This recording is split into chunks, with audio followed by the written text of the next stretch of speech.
민주당은 오늘 윤석열 대통령의 국회 시정연설을 전면 거부합니다. 국민의 뜻을 받들어 입법과 예산 심사를 하는 국회에는 여당만이 아니라 야당도 있습니다. 그런데 대통령이 국제 외교 현장에서 국회를 이 XX들로 표현했고, 대통령실 홍보수석은 이는 우리 야당을 향한 것이라고 인정했습니다.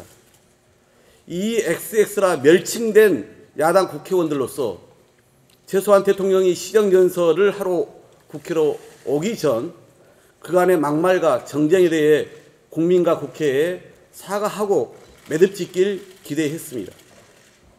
하지만 대통령은 어제 시정연설 조건은 헌정사에 들어본 적 없다고 답했습니다. 오히려 윤석열 대통령께 묻고 싶습니다. 역대 대통령 중 국제 외교 현장에서 우리나라 야당을 향해 버젓이 비속어로 공격한 적이 헌정사에 있었습니까? 바이든이라 말해놓고 날리면 이라 알아들으라며 전 국민의 귀를 시험한 억지야말로 근현대사를 통틀어 초유의 일입니다. 대통령이 공개석상에서 종북 주사파 운운하며 협치 불가를 선언한 것 또한 군부 독재 시절에도 들어보지 못한 일입니다. 민주화 이후 제1야당 당사를 국정감사 중에 침탈한 것 역시 유례가 없습니다. 지금 헌정사에 초유의 기록을 남기고 있는 사람은 과연 누구입니까? 바로 윤석열 대통령 자신입니다.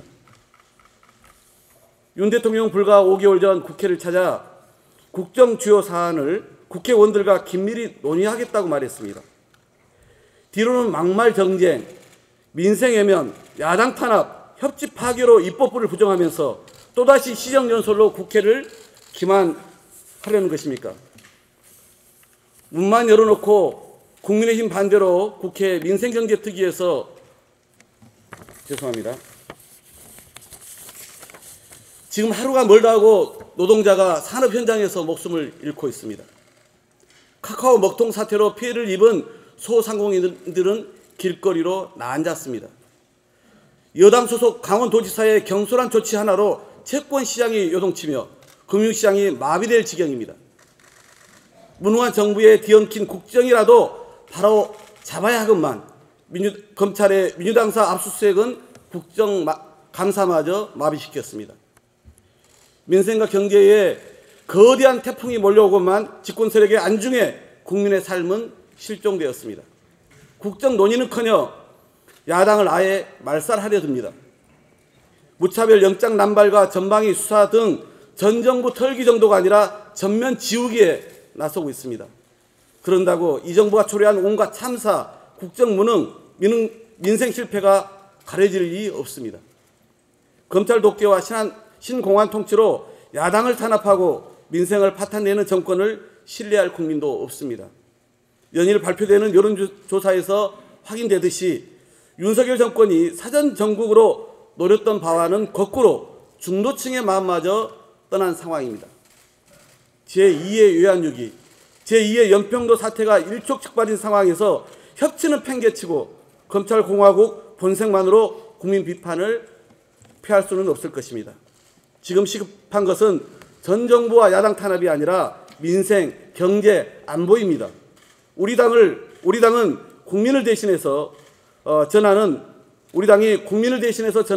엄중 경고를 윤석열 대통령은 겸허히 받아들이기 바랍니다. 민주당은 윤석열 정권에 맞서 민주주의를 지키고 심각한 위기에 직면한 민생, 경제, 안보도 챙겨나가겠습니다. 문만 열어놓고 국민의힘 반대로 국회 민생경제특위에서 공전 중인 법안들을 포함하여 21대 민생 입법과제 등 법안들을 신속하게 각 상임위에서 처리하겠습니다. 특히 초부자 감세와 민생 예산 삭감은 결코 허용하지 않을 것입니다. 윤석열 정권의 반협치 폭주 앞에 오늘 대통령의 시정연설은 거부하지만 우리 민주당은 국민 혈세가 허투루 쓰이지 않도록 내년도 나라 살림 예산 심사에 그 어느 해보다 철저하게 그리고 더 강력하게 대응해 나가겠습니다. 국정감사를 치느라고 수고 많으신 우리 의원님들께서도 이제 민생과 경제를 살리는 예산심사와 국민의 삶에 도움이 되는 법안 처리에 더 만전을 기해 주실 것을 요청드립니다. 끝으로 오늘 시정연설 대응과 관련해서 한 말씀 드리겠습니다. 국민의힘 당시 자유한국당이었습니다. 국민의힘은 2017년 6월 인수위도 없었던 문재인 대통령이 취임 한 달 만에 추경 시정연설을 위해 국회 본회의장을 처음으로 방문했을 때부터 내내 항의 손팻말과 무박수로 맞았습니다. 이와 달리 더불어민주당은 지난 5월 윤석열 대통령의 추경을 위한 첫 국회 시정연설을 기립과 박수로 환영했고 그 후 국무총리 임명 동의안 처리도 선뜻 협조하면서 협치의 손길을 내밀었습니다.